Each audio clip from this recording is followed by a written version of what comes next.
Marcus woke up at 9 a.m. on a Tuesday, coffee in hand, laptop open. He had one thing to do, just one thing, and he did nothing.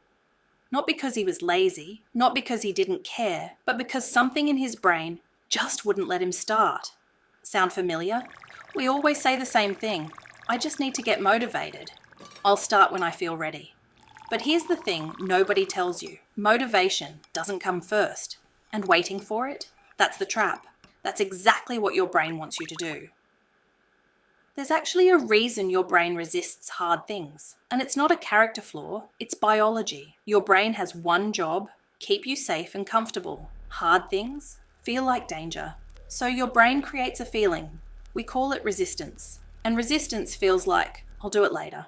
6 months ago, Marcus had this idea, a side project. Nothing crazy, just something he'd been thinking about for years. He bought a domain name. He made a folder on his desktop called The Project, and then he opened it, maybe twice. The folder just sat there, like a reminder, every single day. Your brain runs on something called dopamine, and here's what most people get wrong. Dopamine isn't the reward. Dopamine is the wanting. It fires before you get the thing. It's the craving, not the satisfaction. And social media, YouTube, Reels, they've hacked that system. Every scroll is a tiny dopamine hit. So when Marcus tried to sit down and do real work, his brain had already filled the tank. There was nothing left to want. And then one day, something weird happened. He couldn't explain it, but for the first time in 6 months, he actually started. What changed? He didn't get motivated. He didn't read another book. He didn't wake up inspired. He just did one weird thing, and his brain followed. Let me show you what that was. Okay, wait, pause. Do you feel this too? That thing where you know what you should do, you want to do it, but your body just won't move? That's not weakness, that's your brain doing exactly what it was designed to do. But here's what nobody tells you. You can trick it, and you don't need willpower to do it. The cold shower science. That cold shower Marcus took? That wasn't a productivity hack from a podcast. That was neuroscience. A Stanford professor named Andrew Huberman discovered this. Cold water exposure raises dopamine levels by up to 250%. Not for a minute, for hours. Marcus's brain, after that shower, it was primed, it was ready. Not because he felt motivated, but because the chemistry shifted. Trick number 1, 2-minute rule.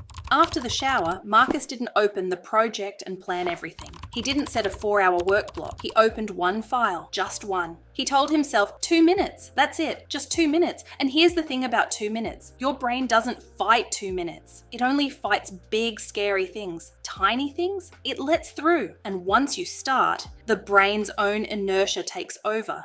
Identity shift. James Clear inspired.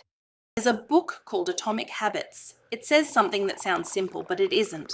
The most powerful thing you can change isn't your habits. It's what you believe about yourself. Because every time Marcus sat down and worked, even for just 2 minutes, he was voting for a new identity. I am someone who does the work, not someday, not when I feel ready, now. That vote, cast enough times, changes who you are. Trick number 2, habit stacking. Your brain loves patterns, so tie the hard thing to something you already love. Marcus started making his coffee and then immediately opening the project file. Not after the coffee, while making it. Coffee became the cue. The smell of it became the signal. This is work time now. He wasn't fighting himself anymore. He was flowing with the pattern.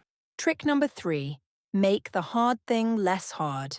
Your brain avoids hard things because it overestimates them. You think, I need to write a full chapter, but your brain hears 6 hours of suffering. So make the task smaller than feels right. Not a chapter. 1 paragraph. Not a workout. 10 push-ups. Not a business plan. 1 bullet point. The goal isn't to do less. The goal is to trick your brain into starting. Because once you're in motion, stopping is harder than continuing. But here's the part Marcus didn't expect. The more he tricked his brain into starting, the less he needed the tricks. Something was changing inside him, something deeper, and he didn't have a word for it yet. See, we've been told that the problem is discipline, or laziness, or not wanting it enough. But there's a book called The War of Art. It calls the real enemy something else, resistance. It says resistance is not a feeling, it's a force. It lives between you and the thing you are meant to do. And resistance is strongest right before you start, not during, before.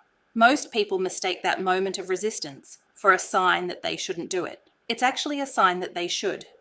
3 weeks after that cold shower, Marcus uploaded the first version of his project. Not perfect, not complete, but real. He didn't feel motivated when he started. He didn't feel inspired. He felt resistant, uncertain, tired, and he did it anyway. Because he'd learned something. You don't wait for motivation. You build it, one tiny action at a time. Have you noticed this in your life?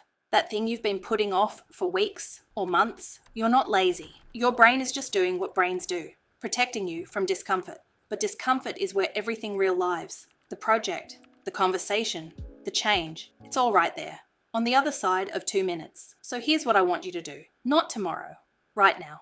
Pick one thing you've been avoiding. Set a timer for 2 minutes and just open it. Don't plan, don't organize, don't think. Just open it. Because the truth is, motivation was never the thing. You were always the thing. Your brain just needed a little trick.